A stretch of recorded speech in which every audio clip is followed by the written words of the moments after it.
ये एक कोशिका है, ठीक है।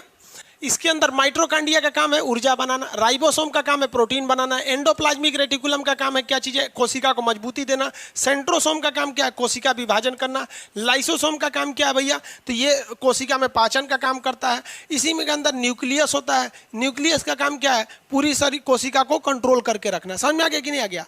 अब एक बात बताइए, कोई अगर कहता है कि कोशिका सबसे छोटा अंग होता है शरीर का, तो बेवकूफ़े ना है भैया, कोशिका के अंदर तो और छोटा छोटा होता है, नहीं होता है। लेकिन देखिए कोशिका सबसे छोटी यूनिट है, यूनिट को हिंदी में कहते हैं इकाई। अब ये यूनिट का मतलब क्या होता है, समझिए ध्यान से। कोई ऐसी चीज जो आपके हर एक काम को पूरा कर सकता है उसे कहते हैं यूनिट, उसे क्या कहते हैं, यूनिट। नो डाउट माइटोकॉन्ड्रिया जो है वो कोशिका से छोटा है, माइटोकॉन्ड्रिया जो है ना वो सेल से छोटा है, लेकिन माइटोकॉन्ड्रिया केवल एक काम कर सकता है, ऊर्जा बना सकता है। अगर माइटोकॉन्ड्रिया को कहेंगे तुम प्रोटीन बना दो तो प्रोटीन नहीं बना सकता।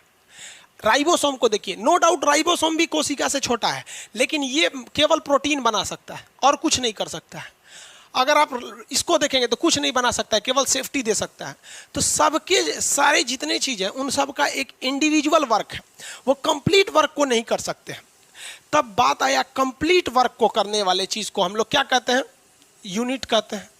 कंप्लीट वर्क को करने वाले को यूनिट कहते हैं। तो शरीर का एक ऐसा छोटा अंग देखिए जो सारे काम को कर सकता है। आंख सारे काम को कर सकता है, नहीं कर सकता है। तो सबसे छोटा जब अंग देखा गया, जो सबसे छोटा अंग जो कंप्लीट वर्क कर सकता है, तब मिल गया कोशिका।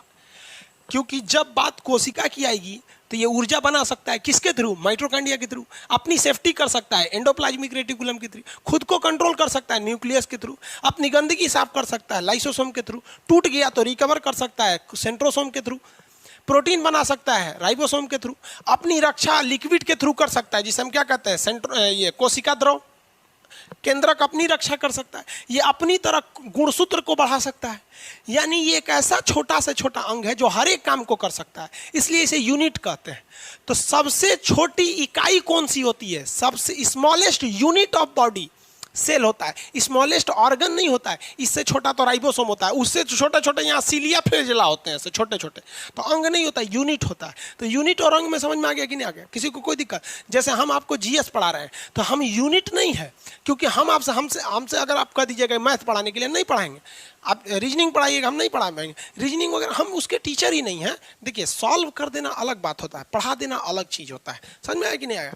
पढ़ाना अलग चीज़ हो गया, तो हम नहीं पढ़ा पाएंगे आप लोग को उस तरह से जिस तरह से मैथ का टीचर पढ़ाएगा। तो हम एक यूनिट नहीं है, हम कंप्लीट नहीं, हम एक अंग है। लेकिन अगर यूनिट की बात करेंगे तो जहाँ हर एक चीज़ हो जाता है, जैसे स्कूल आपका यूनिट है, कई कोचिंग भी है जिसमें कई सारे टीचर पढ़ाते हैं सब, जैसे मैथ रीजनिंग, मतलब कोचिंग समझिए एक रेस्टोरेंट टाइप का, हर चीज़ मिलेगा वहाँ पर, तो वो